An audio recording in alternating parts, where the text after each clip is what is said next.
Thank you very much for joining us on the bottom line. On the bottom line here, we say business at the speed of thought. And we are gradually, by and by, rounding up our season of agricultural development support for agri advocacy on the entire space of agriculture here in the country. We've done this for some weeks now, and we told you that we are doing it for 13 weeks. And we've been focusing on different topics, from crop farming to value addition of the crops to even ginger farming, ginger processing, how we can actually get farmers, outgrowers to do a lot more ginger here in the country for processing and for export, for local consumption as well. We've looked at the Ghana Horticulture Program. We've looked at policy decisions that affect or impact the growth of agriculture here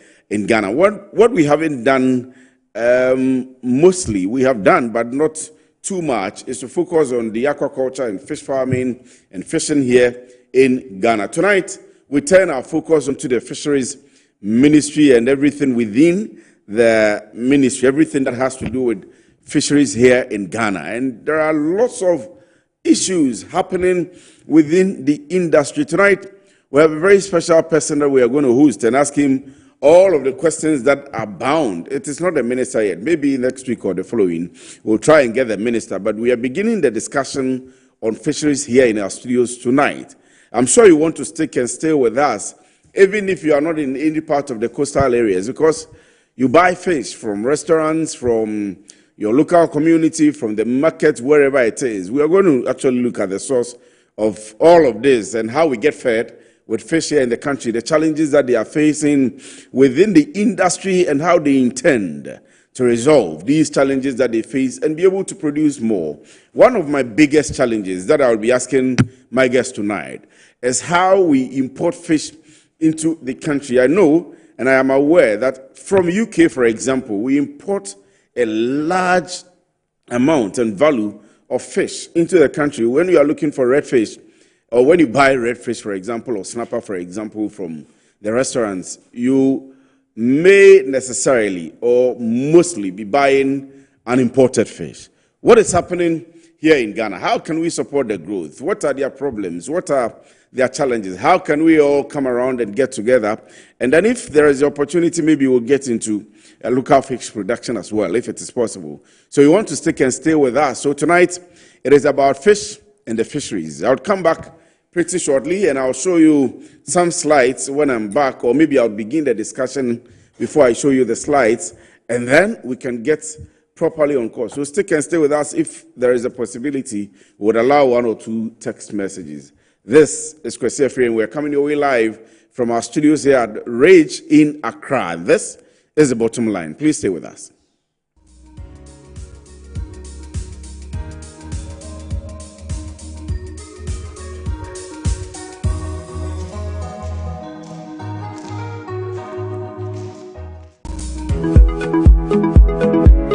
Sometimes the unexpected happens and the hero falls down in his own story. But he needs not stay down for long. Cosmopolitan Health Insurance is your trusted health partner. Whether an individual building a business, with Cosmopolitan Health Insurance, your medical care is our concern. For the best health insurance solutions for corporate institutions, groups and associations, families and individuals, choose Cosmopolitan Health Insurance from our over 700 accredited health service providers nationwide. Call us on 0302 540 668 or 0501 678 547 for all your health insurance solutions. Cosmopolitan Health Insurance, your medical care is our concern.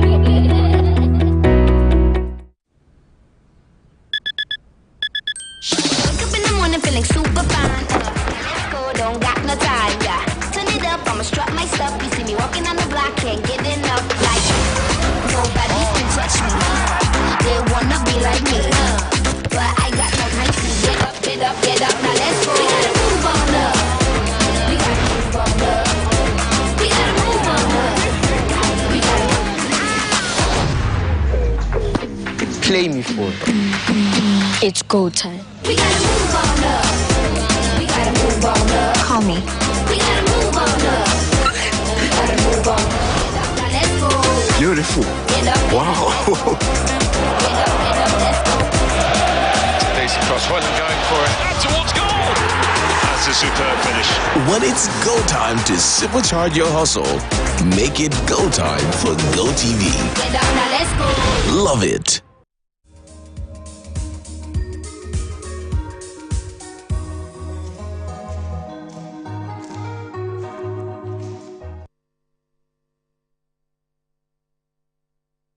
Right. So let me welcome you once again into the studio. And right. Wow.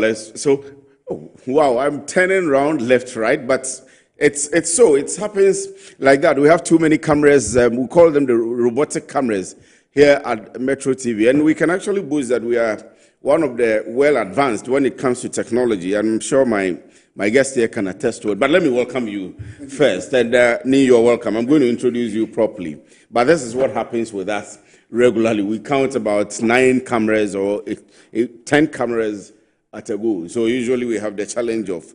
But welcome back to the studio. And this is Metro TV. This is the Bottomline. And we are live on DSTV channel 277. We are live on all social media platforms as well. Tonight is a very exciting and a special night for us, as well as I did the introduction earlier, because we are talking about fisheries and the fisheries ministry and so on and so forth. And I'm going to introduce my guest to you tonight. He is in the person of Mr. Richester. Richester. Yeah. And not Richester. So we got. There's no E in There's no E. So it's just Richester Ni Ama Amafiu. Richester Ni Ama Amafiu. Are you a chief? Well, I was named after my grandfather. So. You know, guns are either Ni or Na. But let me still put in the proper description. So he is the vice president of the National Fisheries Association of Ghana, and we are happy to have him here tonight because tonight is a discussions entirely on the fish industry. So there are too many things happening, and I'm going to ask him. It's really the ministry. I was just having a discussion with him on what their mandate is, what they exactly look at, because I'm interested in catfish, and those people who are rearing catfish or taking care of them and growing them and putting them on the market, how do we support them and so on and so forth. But he explains that there is a bit of a difference. We usually hear the Ministry of Fisheries and Aquaculture, and you're explaining to me, but what is it? Is there a difference between fisheries and aquaculture, or they all come under the same umbrella? So we have, the Ministry of Fisheries and Aquaculture simply means that they are responsible for both capture and farmed fish. Capture and farmed fish. Yes. So when we say capture fishery, we are dealing with those of us who have vessels who go to sea. We hunt for the fish. Then when you're like blessed, sea hunters. Yes. You hunt on the sea. Yeah, when you are blessed and you make some catches, you come, you sell, you break even. The following day you go back. Or if you have to spend some time at sea, you do. And then the aquaculture people, and when we say aquaculture, it means that culturing of fish in water. So it could be either mariculture or freshwater culture. Mariculture is when you are doing your fish farming in the sea. And normally when you go to places like Norway and other places, they do a lot of mariculture. Okay. But do we do some here in Ghana? We don't do. Or do we have people? We made some attempt to have some shrimp farming in Adan. I think it's having some challenges. And then we have freshwater culture. That's where we do mostly tilapia and cuttlefish. So the capture fishery, we are both marine and inland.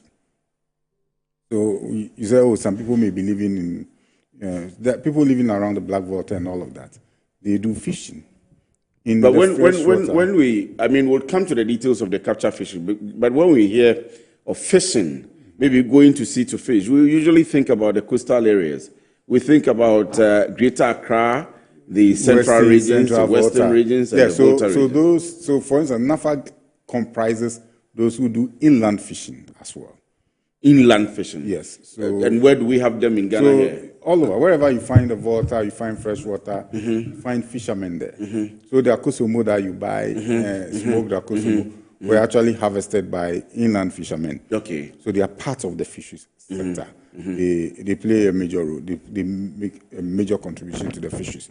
In fact, their numbers are so huge. They may even be more than those of us along the coast. Those within because the inland fishers. You are talking about 550 kilometer shoreline.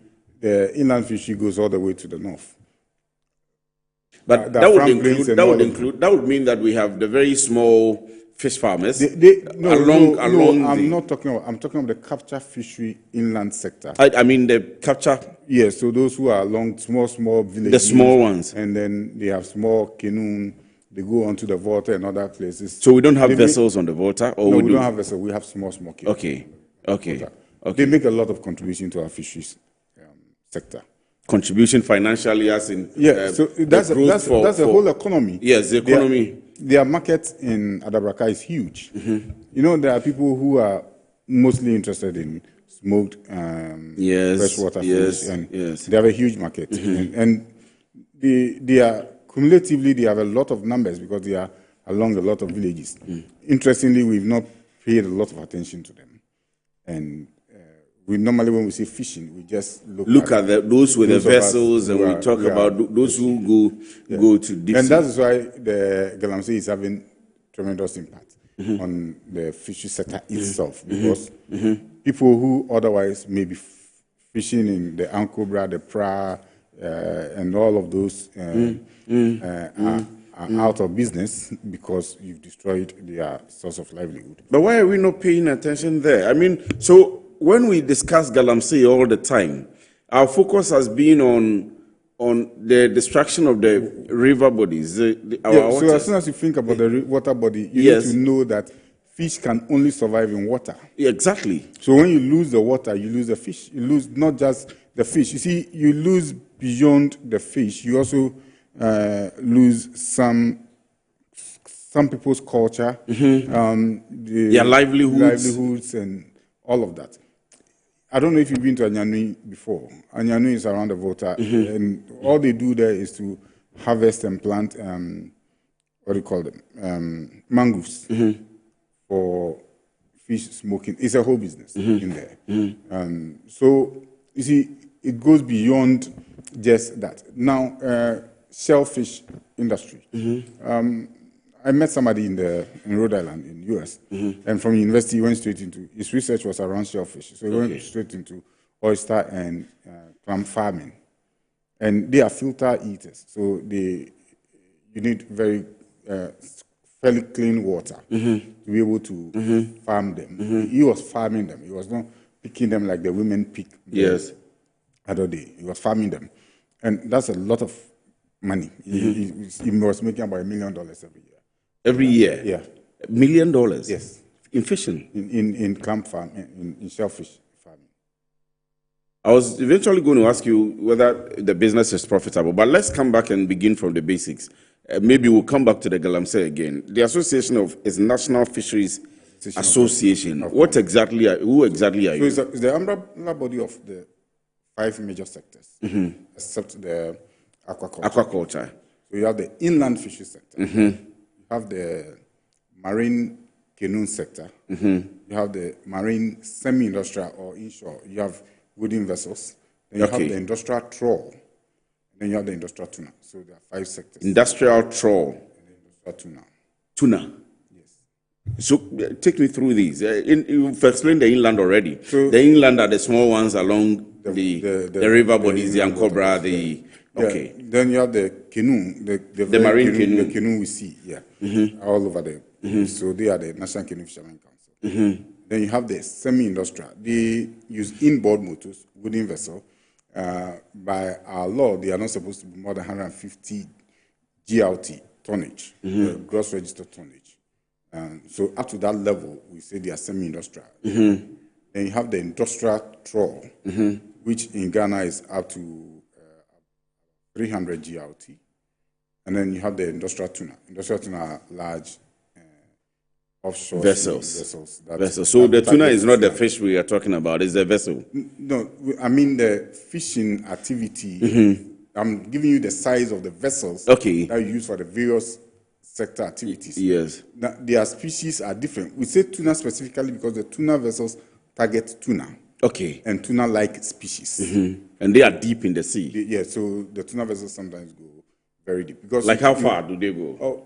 We go as far as into international waters. So we may fish in international waters around Brazil and other places. Oh, wow. Yeah, and they have the license to do that? Yeah, you see, so when you take the license, we'll get to the point where I'll explain how the ocean is divided. But when you take the license, you need to understand what it means to even be a Ghanaian flag vessel and a foreign flag vessel. So, having explained what it means to have canoe and all of that. Yes. Now, we have the industrial sector, which is the trawl and the tuna sector. Yes. And they are supposed to take a flag, a national flag. Yes. So the trawl, we take Ghanaian flag vessels. And when we say they are Ghanaian flag vessels, they are Ghanaian nationals. Because the vessel in itself is an artificial person. So in law, when you sue... Like a corporate entity. Like a corporate so the vessel in itself is a corporate entity. So for instance, my vessel has 120,000 ordinary shares. What's the name of your vessel? Well, I have a long tie to Africa Star Atlantic, Princess Atlantic. Oh, you have different vessels? Yes, different vessels. Industrial trawl vessels? Industrial tuna vessels. Industrial tuna vessels. How many of them? In my company, we have 5 Ghanaian flag and 2 foreign flag vessels. Huge vessels. I wouldn't say they are huge. That is able to go to Brazil. They are because I was normal. going to ask you whether we have the industrial tuna vessels here Yeah, in we Ghana. do have. And In they fact, go in and fish and Africa- bring them back in to us. Africa, we were. It's now that Senegal has 10. We are one of the leading producers of tuna, probably within the Atlantic space. At ICAT, ICAT is the International Commission for the Conservation of Atlantic Tunas, and we have Ghana has 30 on the ICAT list of vessels. 17 of them are pair seiners. Pair seiners, they use net, and 20 of them are pole and line. But as we talk now, the pole and line sector is collapsed. We only have 2 surviving. The other 18 have collapsed. They are out. The 2, we are wondering whether they will be able to survive beyond this year. Yeah. So basically, that is the structure. And so the foreign flag, so you have port states, you have flag states, and you have a coastal state. Ghana is all 3. Yes, we have the ports. Yes, we are We a have port the- state. We have vessels that fly Ghana flags. So we are Okay. a flag state, and we are also a coastal state. So, for instance, Burkina Faso could be a flag state. They can have a vessel that flies Burkina Faso flag, but they won't be a port state and they won't be a coastal state What's the difference? because they are not at the coast, so they are not a coastal state. Okay. So yes, They don't have a port. Yes, so they would They won't- operate they- within they are not a different port countries' state. waters. Yes, so they are not a port state. If they have an inland port, probably from that connect from the Kosombo to Yes, then they yes, may. yes. But they are not a port state. But Ghana is It's a all port 3. state. It's a port state. So when you have a flag state vessel, that flag state vessel is a national vessel. It's a citizen of Ghana. Now, so let me come to how the sea is divided. We have under UNCLOS, or the Laws of the Sea Convention, I think from Article 2 Yes. to 16, it deals with what we call the territorial sea.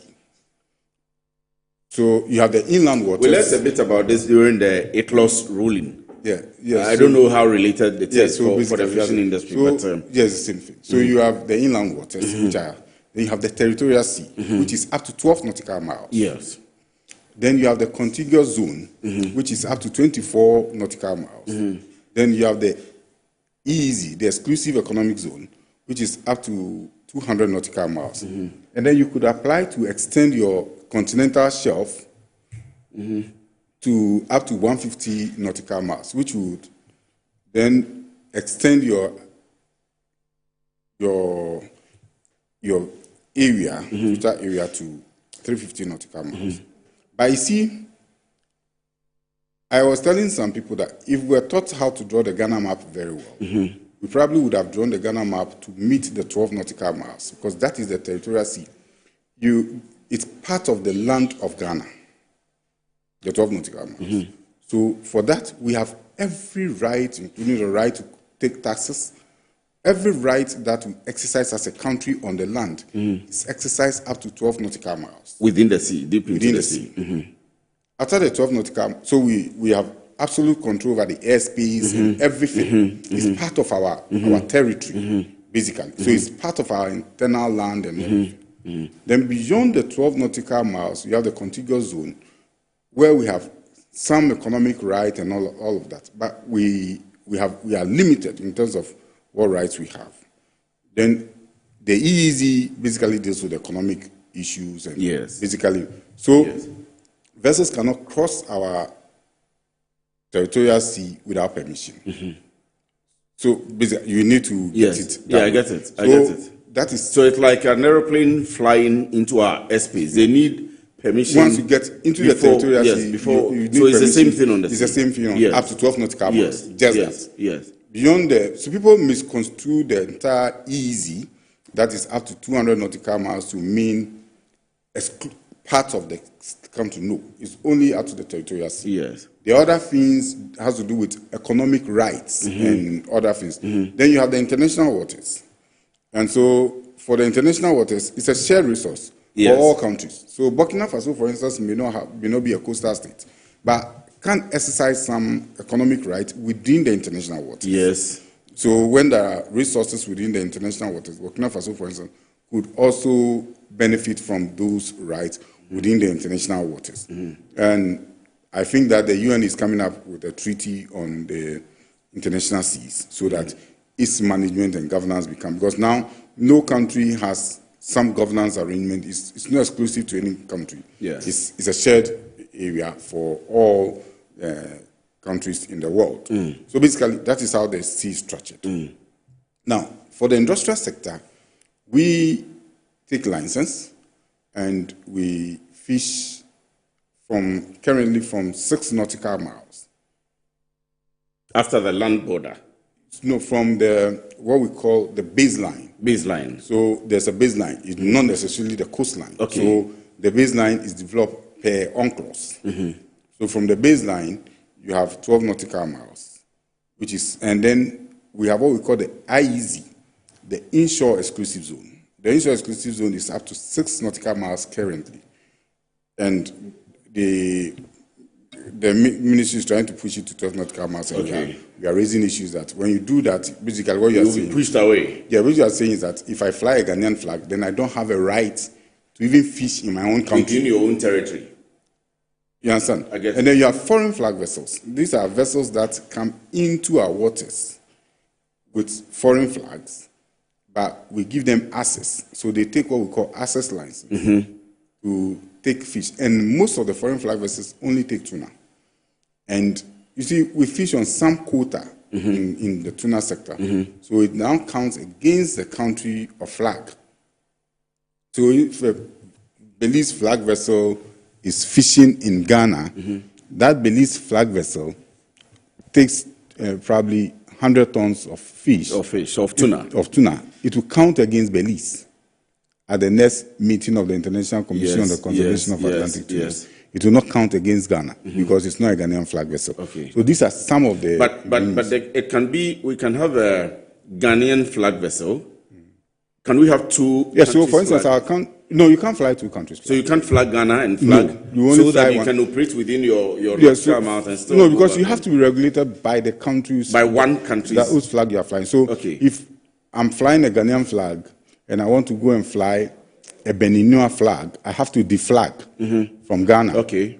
And then get deleted from the Ghanaian registry. Yes. And then I go to Benin and apply for their flag so that I can fly their flag. But I can take access license from Benin. Yes. And go to Benin to go and fish in their waters. Even though you have flagged Ghanaian flag. Even though I have flagged Ghanaian flag. And once they give me that license, is that they give me permission to enter their waters and fish. Basically, those arrangements are there. And we do them all the time. is it profitable? Do you make money for your companies? Obviously, you do, and for the country, do we have enough contribution from your industry? Our fisheries sector is in your a mess. Support for the economy is what I mean. Yeah. We have a lot of people who are employed in the sector and all that. But the question I keep asking myself: are they really employed? And are they, in terms of real employment? Are they earning enough? We can't continue to deceive ourselves to think that the sector is very profitable, particularly the artisanal sector. Yes. That it is profitable. We have about 12,000 canoes in Ghana. 12,000? Yes. I grew up fishing with my uncles. And that's how I learned how to fish. And I had continued from there to do many things. I'm in the industrial sector now. I learned so much from them. Yes. I use this example all the time. My dad was last of, I met 5 of his siblings, last of 5. He was the only one who was fortunate to go to school. We are all educated. We are out of the industry directly. My cousins, whose fathers were in the fishing industry, remained there. And so most of them went back into the fishing industry. Yes. So their numbers multiplied. So you realize that my elder cousins now begin to have their own canoe. So the numbers were multiplying. Yes. I got the analogy. When I was younger, then I had a lot of farmlands. Kubekru, Ajay, Koju, and all those were farm villages for the people of Tema. So around April, May, June, a lot of people would do their farming. I was going to farm with my grandmother, tomato and okra farm, to go and... So there was some backup financial support. To be able to go to school. Some people had backyard farm, they have animal that they were keeping. Now, the whole of the coastal areas are built up. Look at Prom Prom. The real estate industry is booming everywhere. So you have the people remain now in the fishing industry. The lagoons that provide some support are destroyed. Yes. So you have fishermen now going fishing every day in the year. But fish move seasonally. So we are in the peak of our fishing season. We are in August. This is the peak of our fishing season. But this has been described or marked by the minister as a close season, which should be the peak. Yes, so we are not doing close season this year. We are not doing close season this year. But for the artisanal, the industrial troll and the inshore, they are doing. So we are in the peak of the season. When I was young, by this time, there will be sardinella and mackerel all over the place. You are not finding them. This is what we call the major upwelling. And upwelling is very simple, in a very simple fisherman term. If you do basic science, you know that warm water is lighter than cold water. When it starts raining, cold water is washed into the ocean. So it has to go down because it's heavier, and then the warm water will come up. And when the warm water is coming up, it comes up with all the food, so the fish will follow them up. So you begin to see the fish, and then they will follow the food, they will be moved by the current, and then the fishermen will get them to harvest. Now, because they are fishing all year round, but the time the fish is supposed to be resting, that is when they may be introducing light to bring them out, to harvest them. Yes. So when you get into the peak, the fish won't be there. The other problem we have is that we have not been able to classify our fishes properly. I must say I'm blessed to have traveled extensively to fish with people in the U.S. and other places. I've seen fishing in Norway. In U.S., for instance, the fishing, the last time I was in U.S., this May, we happened to have... You go with the vessels or... No, I flew in, and then I have friends who are fishing, so I was with one of their fishermen, called Chris Brown. I was in his vessel. And then we harvested striped bass. Striped bass are like groupers, and they were big. So we had to return them into this, because they were off-season. You know, striped bass are very expensive, they are delicious. We had to release them into the sea because they were off-season. They were off-season. They were off-season. Is that illegal? So it's illegal to harvest them at the time. They'll come in season in June. And we were fishing around 29th or 30th of May, but we couldn't land them. So even though you were almost entering June? You couldn't land them, so we had to release them immediately. But in Ghana, would you have done that? We wouldn't have done. So that's there is a problem of compliance. You manage species. You don't manage the entire fishery. So in design, and fisheries management is gear management. The net you use, how you design it, determine what fish you want to harvest. So for instance, those who do crustacean, crabs, what do you call them? Lobsters and all of that, they use traps. They don't use nets. They use traps, they have vessels, they load the traps are hooked together, then they put bait in the trap, and then the trap, and because it's regulated, the trap has an exit for smaller crustaceans. So when they go and release the trap, they may wait for 2-3 days. They go and take their traps, and then when they have their crustaceans, they bring them. We do not even know whether or not we have enough crustaceans in our waters. Why? Why don't we know? Because you see, fish is led by research and science. So is there not enough research to know? Is it because of the practices? Is it because of the difficulties that we are having the depleting? Yeah, because you see, our fish is not led by science. But why? You are in the industry. You own vessels. You should champion the agenda. You are the vice president of the association. It's one of the things. So you have to be able to work with the ministry to make sure that we've been pushing. That you see, you allow the science to lead the policy, and not the policy lead the science. You should champion that. You are the vice president. You know what I in fact, from and you see, I've kept quiet listening to you because there are a lot of things myself I am learning, and I'm sure that viewers who are watching us, with the level of expertise and knowledge you have, and all the terms and the technicalities that you are explaining to us, we may just sit outside and talk about, depleting stock, this and that generally all the time, and not even understand how the operations are on the sea, the demarcations and so on and so forth. You do. And you know the reasons for which, because I would have my questions here. Why are we having depleting stock? Why are we not complying? Issues of but you understand. So that's what I'm saying. Issues. Why are you not? Fisheries is led by science, and you see, for every well-developed fishery, they have research vessels. So I'm very familiar with what happens in the New England region around in the US.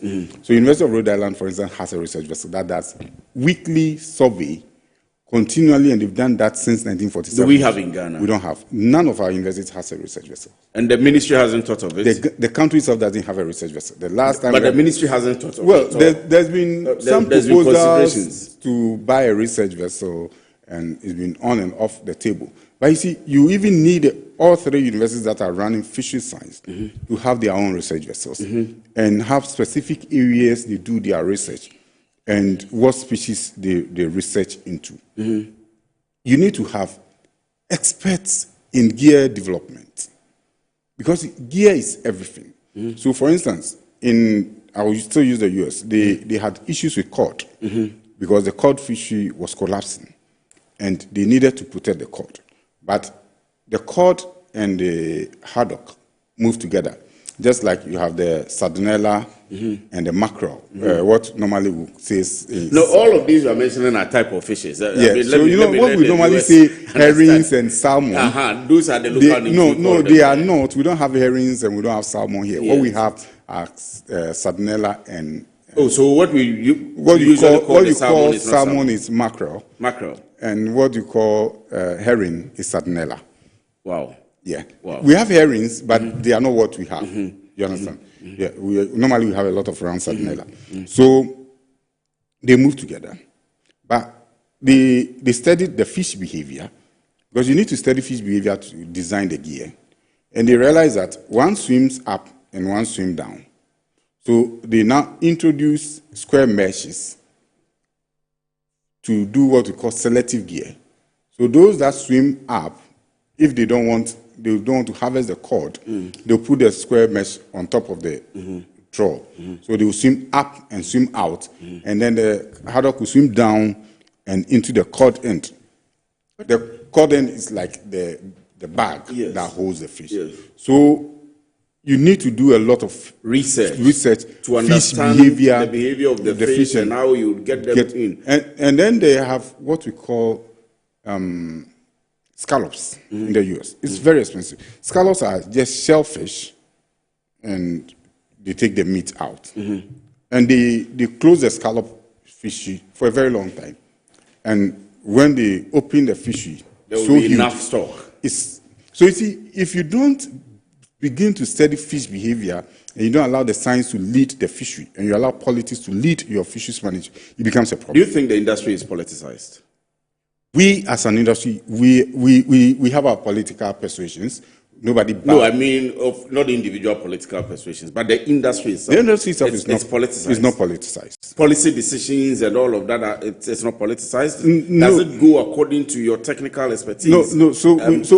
How you expect we have it to be issues directed. So you asked me what we've done. So, for instance, we built a relationship with the University of Florida through, and we do yearly or by yearly fisheries study tour. I remember we took some members of parliament because we realized that the Select Committee on Agric didn't understand anything about fisheries. Yes. So we took, in 2019, we took 5 members of of them parliament to go and understand fisheries management. We had then taken the directors and deputy minister at the time in 2017.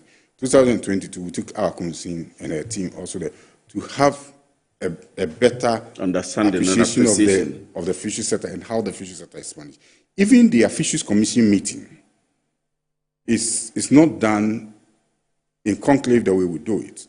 They go to a hotel, and students and researchers who have done their research will come and do their presentation on the behavior of the what fishes. they have researched, the state of the fishery, what management measures, before the commission will make a decision on what fisheries should be available and what fisheries should not be available. Yes. So that's what I'm saying, that our fisheries management must be science and research-led.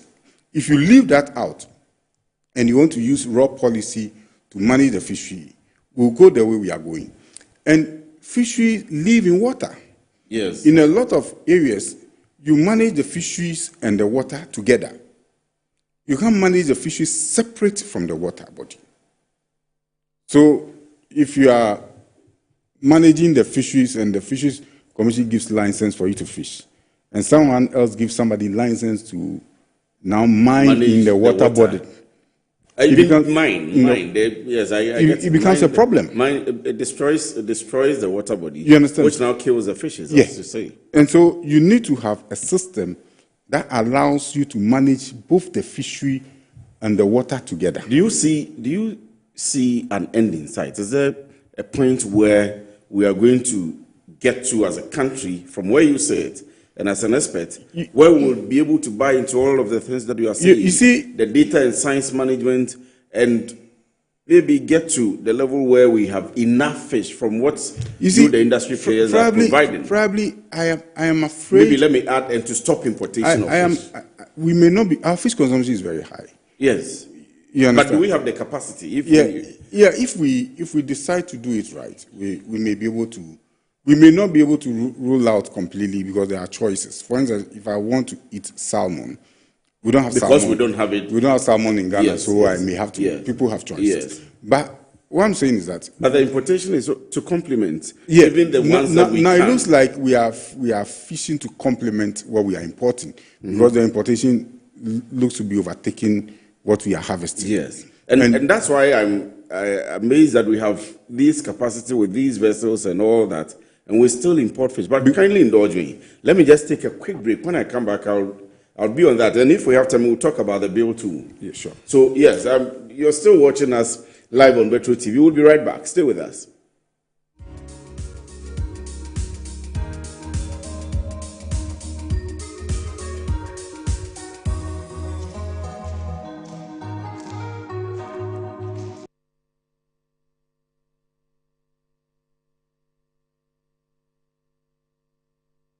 Manager.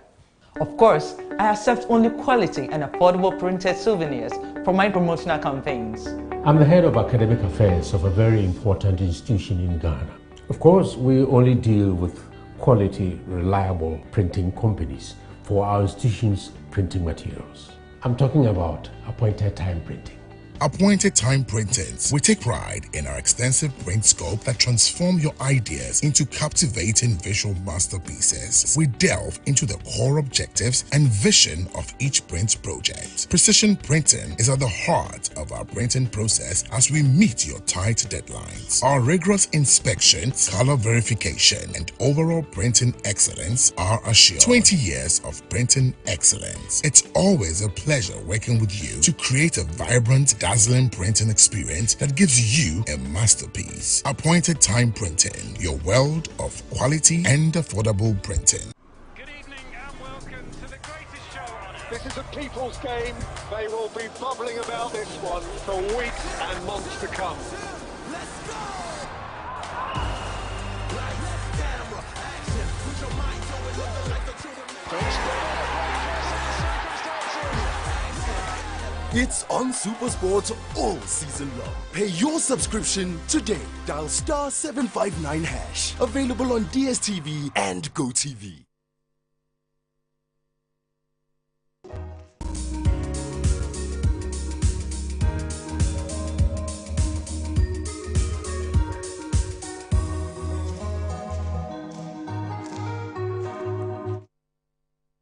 Right, so you all come back from the break. Tonight we are talking about fisheries. We intended to talk about the bill, but let's see, maybe we would have some few minutes. Our time is almost up, but we would have some few minutes to talk about it. And I'm concerned about where we have come from with your explanations and the fact that our fish stock is depleting, which we talk about all the time, but we don't know these basic reasons and the fact that there has to be research to understand the behavior of the so basically, we've gotten to a point where we need to begin to do what we call thin the industry. Mm-hmm. And if you look at the NDC manifesto, for instance, mm-hmm.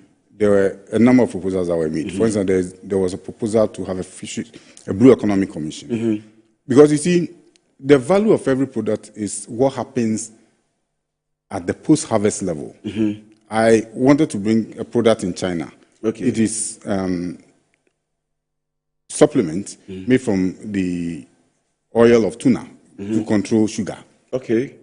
And it's made from oil of tuna, just that. And that alone has huge market value in China. Look at their population. Mm-hmm. And we produce more tuna than China. Wow. Yeah. But wow.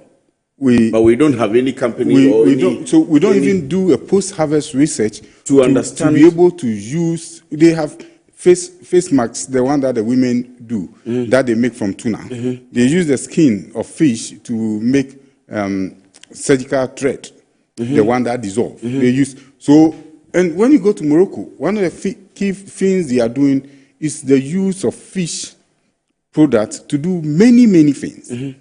So you now have to thin the sector itself and build the post-harvest level, grow the post-harvest activities, add value to your fish, and we dry anchovy on the floor today, in this modern age. When you go onto American market and on the shelf, you find anchovies, Keta schoolboys, that have been dried through a solar system and packaged, and they are selling at very high cost. Yes. The first time I ate pizza in Italy, Rome, they said anchovy pizza. There were about 6 anchovy lying on the pizza, and it was more expensive than any of the pizza that No, so you see, if you don't look at the post-harvest level properly, you run into problems. So because the fisherman becomes poorer. Or if he gets value for what he brings, he doesn't need to bring the whole sea.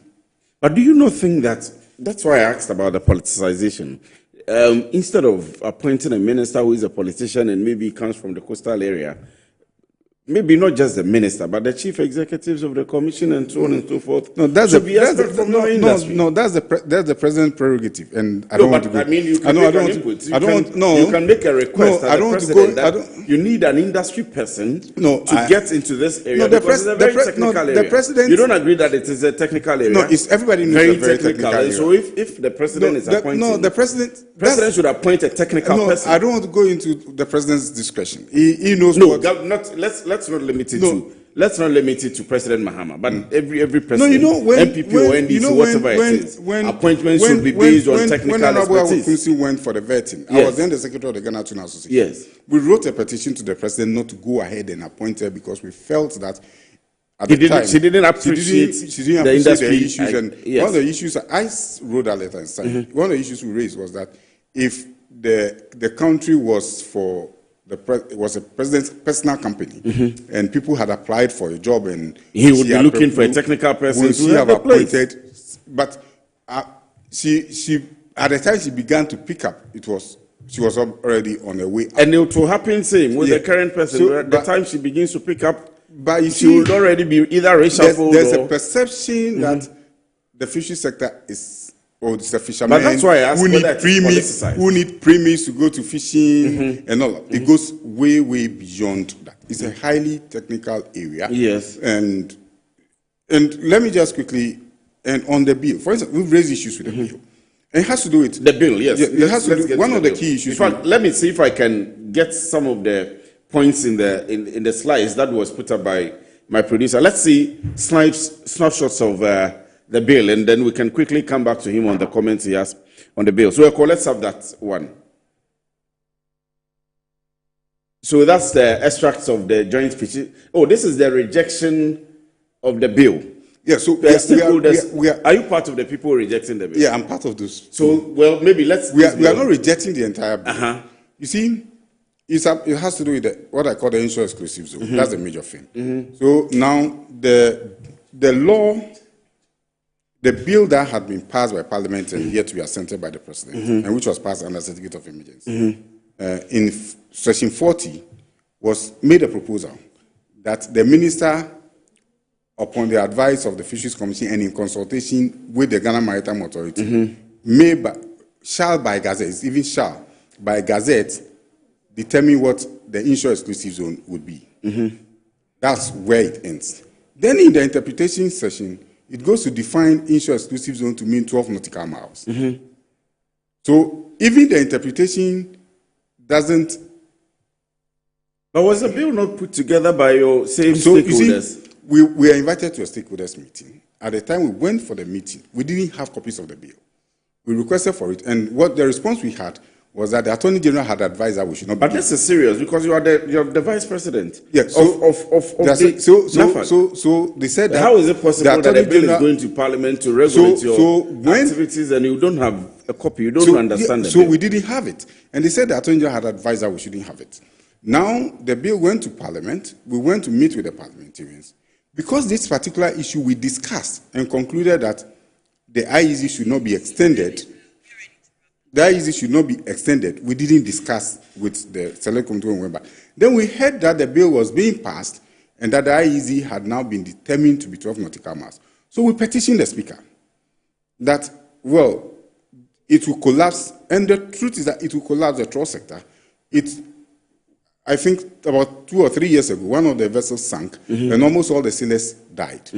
You see, particularly the trawl sector, the tuna, you have big vessels, they can go far. The trawl sector, the cap is 300 GLT. You may not even know if the vessel will have the resistance to be outside of the territorial waters. Then the head rope, we don't know how long the head rope, because we don't even know the depth, because they are licensed to do bottom trawl. Areas where they do 12 nautical miles and beyond, they do pelagic trawl. I did explain this. We have the pelagic, we have the demersals. So what it is that maybe we have to commit you here. If you have time next week, we will continue. Sure. If you agree, we are going to continue. Sure, we'll continue. Where we are ending. But let me give you your final 1 minute to round up on your position to the bill. What you want to happen? Does it have to come back? No, we feel the president need to understand that. And so the president should not assent. Should not assent onto the bill. Probably need to meet with us and understand our position. We've met with the chief of staff. Understand our position that we are not against the bill. The people misconstrue the 200 nautical miles to mean that is the entire sea for. But our territory ends at 12 nautical miles. Okay. So if you legislate a national flag out of the 12 nautical miles, what you are basically saying is that even though the business is a Ghanaian business, you cannot do your business in Ghana. And that is not fair. That's the point I'm coming back to. Unfortunately, our time is up, but you have promised to come next week. Yes, but that's the point I'm coming back to, that if experts had done this, and with the understanding you have, they would know the practicality on the sea. And so they would not put up something for Parliament to pass which doesn't work. Because from what you're telling me, it is simply not workable. No, it's going to kill us, honestly. It is not workable. It's a killer bill. Well, so Rista Ni Amafio is the Vice President of the National Fisheries Association of Ghana. You want to stay with us again next week because there is a lot to learn. What we'll try and do is to put up the map of Ghana, and with all the explanations of nautical miles and so on and so forth, we'll put it up on the screen for you to get it better, get a better appreciation of all of this, and then we'll discuss the bill proper. So join us again next week. But we are happy to have you, Chief. We are so happy to have you tonight. And of course, this is the bottom line. We say business at the speed of thought. We would let you understand properly the fishing industry. And maybe for those of you who want to get into it, and maybe we'll come back to discuss properly the jobs creation within the entire value chain and how we can increase. That's fine. We'll be happy that we'll see what is happening here in Ghana. But thank you very much for watching us tonight. This is The Bottom Line. My name is Kwesi Afriyie. Good evening.